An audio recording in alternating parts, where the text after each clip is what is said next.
कक्षा 9 विषय विज्ञान। आज का हमारा टॉपिक रहेगा पदार्थ के गुण। बच्चों, इसके पहले हमने पढ़ा था कि पदार्थ क्या होता है। एक बार इसको रिपीट करते हैं। वे सभी वस्तुएं जिनमें द्रव्यमान होता है और आयतन होता है। द्रव्यमान अर्थात ये जैसे मान लीजिए अगर इसको हम पदार्थ कहेंगे तो ये है द्रव्य। इसमें बहुत छोटे छोटे कण हैं। इन सभी कणों के मान को द्रव्यमान कहते हैं। फिर इसमें आयतन भी होता है। ये स्थान घेरता है। इसको अगर कहीं रख देते हैं तो ये इतना स्थान घेर लिया। कोई भी वस्तु, अगर ये पुस्तक है, इसको जहाँ रख देंगे इतने स्थान ये घेर लेगा। तो इसमें यह स्थान घेरता है अर्थात इसमें आयतन है। तो ये पदार्थ है।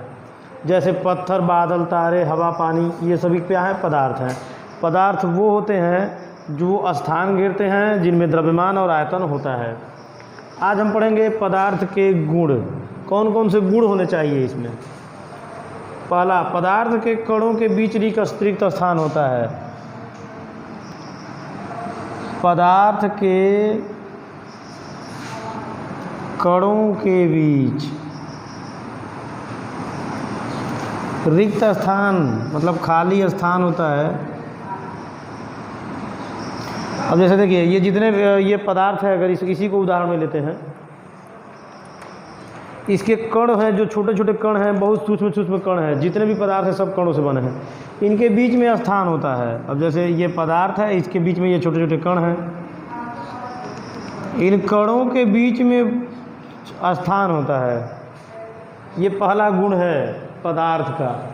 पदार्थ का कोई भी अवस्था हो, उसमें कणों के बीच में रिक्त स्थान होते हैं।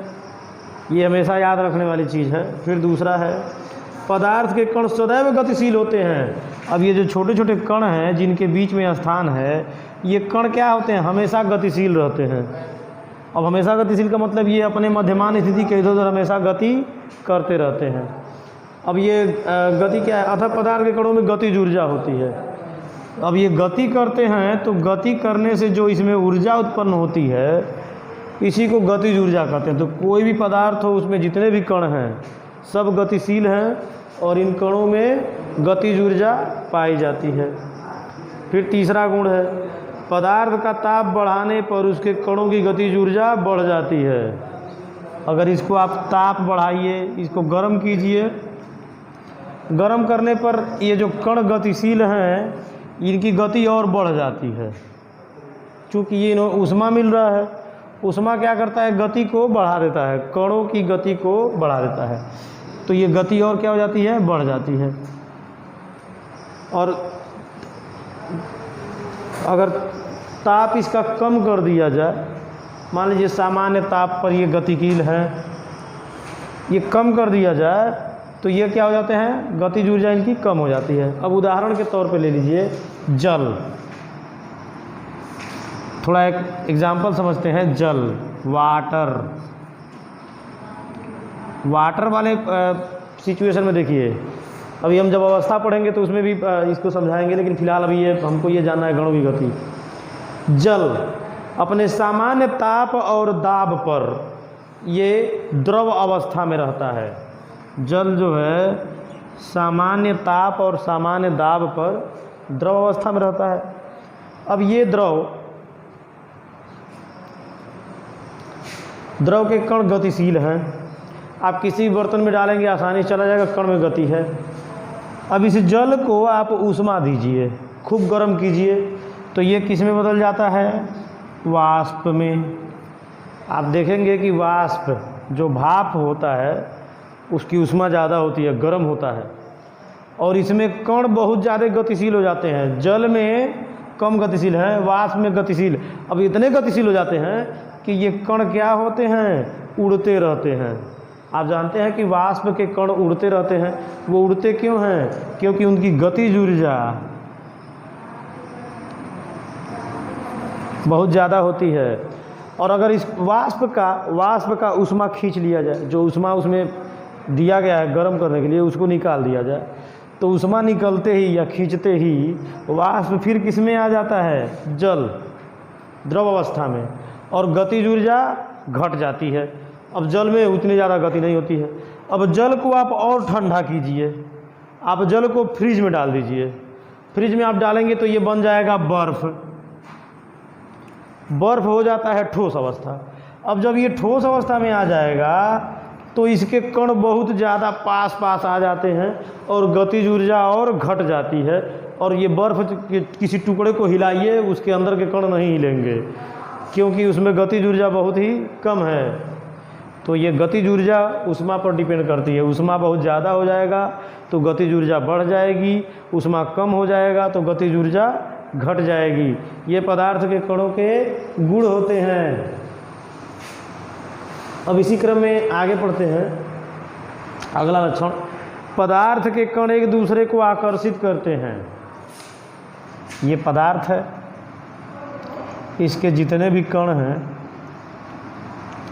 ये एक दूसरे को आकर्षित करते हैं, मतलब खींचते हैं अपनी तरफ। एक कण दूसरे कण को अपनी ओर खींचता है, वो भी दूसरे को अपनी ओर खींचता है, वो भी दूसरे, मतलब सभी के अंदर एक आकर्षण बल होता है जिसको हम ससंजन बल कहते हैं। ससंजन बल, इसको इंग्लिश में कहा जाता है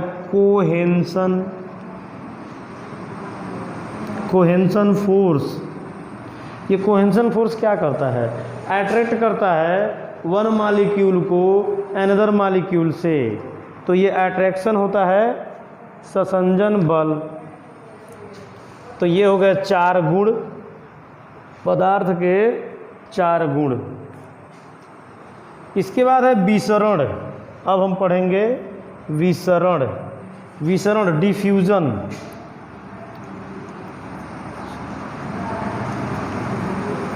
ये डिफ्यूजन क्या होता है? तो विसरण, आप देखिए, आप क्या करेंगे कि एक उदाहरण से समझते हैं, उसके बाद हम पहले परिभाषा समझते हैं। विसरण, 2 विभिन्न पदार्थों को परस्पर मिलाने पर उनके कणों का स्वतः मिलना ही विसरण कहलाता है, और पदार्थ को गर्म करने पर विसरण तीव्र हो जाता है। उदाहरण आप ले लीजिए जल और चीनी। 2 पदार्थ ले लीजिए, जल और चीनी, दोनों को आपस में मिलाइए, शरबत बनेगा। जल और चीनी को मिलाने से शरबत बनेगा। तो होता क्या है कि जल में चीनी घुलता जाएगा।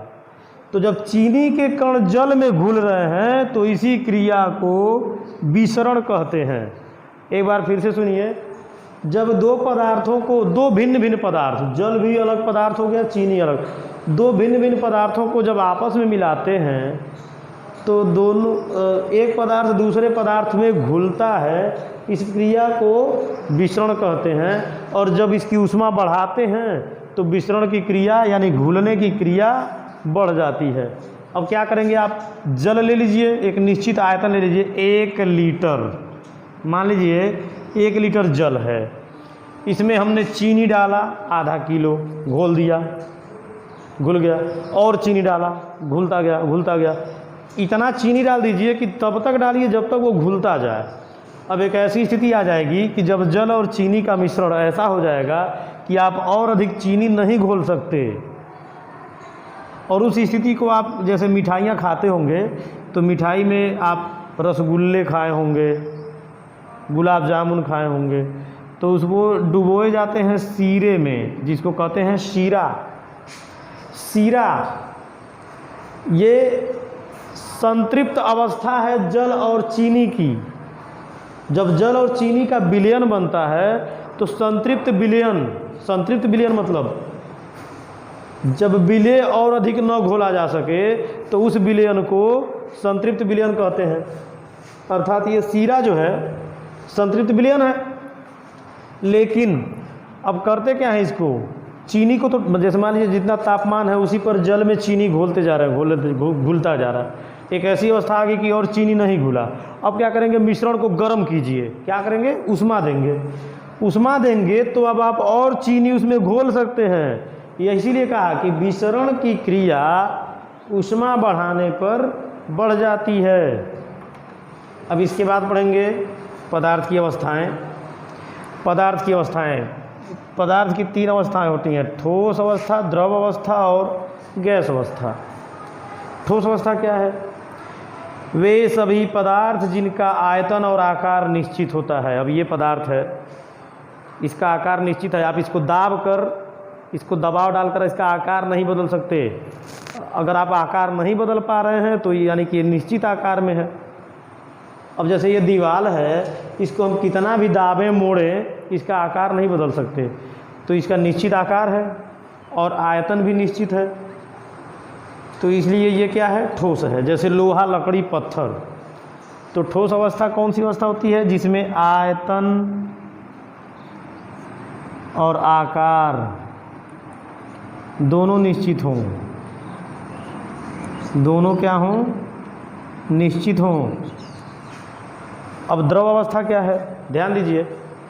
द्रव अवस्था में आयतन निश्चित होगा लेकिन आकार निश्चित नहीं होगा। द्रव अवस्था का क्या है, आयतन निश्चित,